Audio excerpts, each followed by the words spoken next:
হেই, কী অবস্থা সবার? আশা করি সবাই ভালো আছেন। ফেসবুক মোটামুটি আমরা এখন প্রত্যেকেই ব্যবহার করে থাকি। 10 বছরের বাচ্চা থেকে 30 থেকে 40 বছরের অ্যাডাল্ট মানুষ পর্যন্ত ফেসবুক ব্যবহার করে। আমরা জানি ফেসবুক মূলত একটি বিনোদনের মাধ্যম। এখানে সবাই আনন্দ নিতে আসে, অবশ্যই কিছু শেখার উদ্দেশ্য নিয়ে ফেসবুকে ঢুকে না। কিন্তু অনেক সময় দেখা যায় এই ফেসবুক ব্যবহারের মধ্য দিয়ে আমাদের অনেক ক্ষতি হয়ে যায়। তো আমরা আনন্দ নিতে আসতে গিয়ে দেখা যাচ্ছে যে অনেক সময় আমাদের ক্ষতি হয়ে যায়। তো আমরা কেউ চাই না আমাদের ক্ষতি হোক।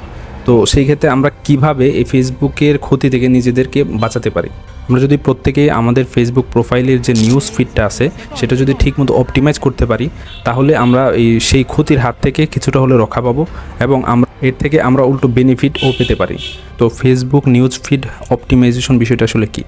ফেসবুক নিউজ ফিড অপটিমাইজেশন বিষয়টা হচ্ছে ফেসবুকের নিউজ ফিডটাকে আপনি ওইভাবে অপটিমাইজ করবেন যেখানে আপনি যে বিষয়গুলো দেখতে চাবেন ফেসবুক যাতে সেই বিষয়গুলোই দেখায়। মনে করেন আপনি ফেসবুকে যে জিনিসগুলো দেখেন ওইগুলো ফেসবুক কিভাবে দেখায়? ফেসবুক আপনাকে আপনার বিহেভিয়ারের উপর ভিত্তি করে, আপনি তো ফেসবুকের একজন ইউজার, অ্যাজ এ ইউজার আপনার যে এক্সপিরিয়েন্স ওইটার উপর ভিত্তি করেই কিন্তু ফেসবুক আপনার জন্য আপনার নিউজ ফিডটা সাজিয়ে থাকে। যে আপনার নিউজ ফিডে কী আসবে না আসবে এর অনেকটাই আপনার উপর নির্ভর করে। তো সেই ক্ষেত্রে আমরা যদি আমাদের ফেসবুকের নিউজ ফিডটা ঠিকমতো সাজিয়ে রাখতে পারি তাহলে আমরা অনেক ক্ষেত্রেই উপকৃত হতে পারি। তো কিভাবে আমরা আমাদের ফেসবুক নিউজ ফিড অপটিমাইজ করব? এর জন্য মনে করেন আপনি একজন প্রোগ্রামিং ল্যাঙ্গুয়েজ শিখছেন। তো আপনি কি করবেন? আপনি প্রথমে আপনার ফেসবুকের সার্চ বারে যাবেন, ওইখানে গিয়ে সার্চ করবেন প্রোগ্রামিং গ্রুপ। ওইখানে সার্চ করার পরে আপনি বিভিন্ন ধরনের প্রোগ্রামিং রিলেটেড গ্রুপ পেয়ে যাবেন। ওই গ্রুপগুলো দেখে 4-5টা গ্রুপে আপনি জয়েন হয়ে নেবেন। আপনি যখন প্রোগ্রামিং রিলেটেড 5টা গ্রুপে জয়েন হয়ে নেবেন, তার কিছুক্ষণ পর থেকে দেখবেন আপনার নিউজ ফিডে শুধু প্রোগ্রামিং রিলেটেড পোস্ট আসা শুরু করেছে।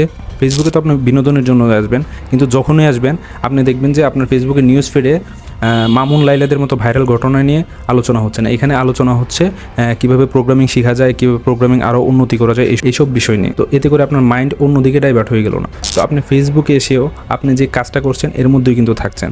এটা আপনাকে মোটিভেট করবে পরবর্তীতে আপনি যখন টেবিলে পড়তে বসবেন বা প্রোগ্রামিং শিখতে বসবেন তখন এটা আপনার জন্য হেল্পফুল হবে। তারপর আজ পর্যন্ত আপনি যত আজে বাজে ফেসবুক গ্রুপে অ্যাড হয়েছেন সবগুলো খুঁজে বের করে ওইখান থেকে লিভ নিতে হবে। তারপর আপনাকে খুঁজে বের করতে হবে কারা কারা আপনার মতো প্রোগ্রামিং নিয়ে কাজ করছে, তাদেরকে খুঁজে বের করে তাদের সাথে ফ্রেন্ডশিপ করতে হবে।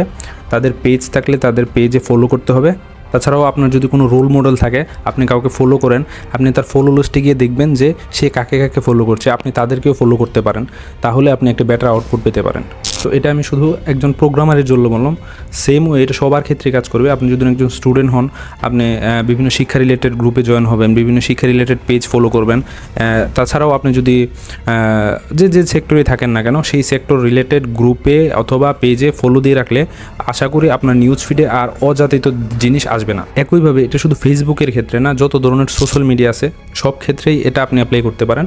আপনি ইউটিউবে যাবেন, যত আজে বাজে ইউটিউব চ্যানেল সাবস্ক্রাইব করা আছে সবগুলো আনসাবস্ক্রাইব করবেন।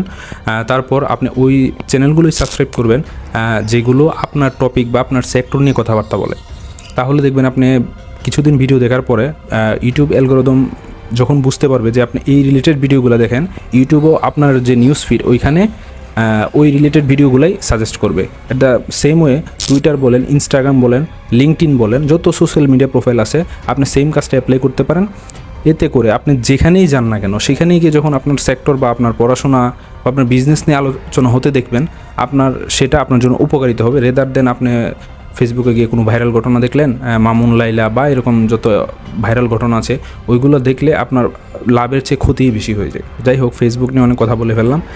আশা করি এইভাবে যদি ফেসবুক বা সোশ্যাল মিডিয়া অপটিমাইজ করে রাখেন আপনার নিজের উপকৃত হবে, বা আপনার যদি ছোটো ভাই বোন যারাই আছে এইভাবে যদি অপটিমাইজ করে দেন প্রত্যেকেরই কাজে আসবে বলে আমি মনে করছি।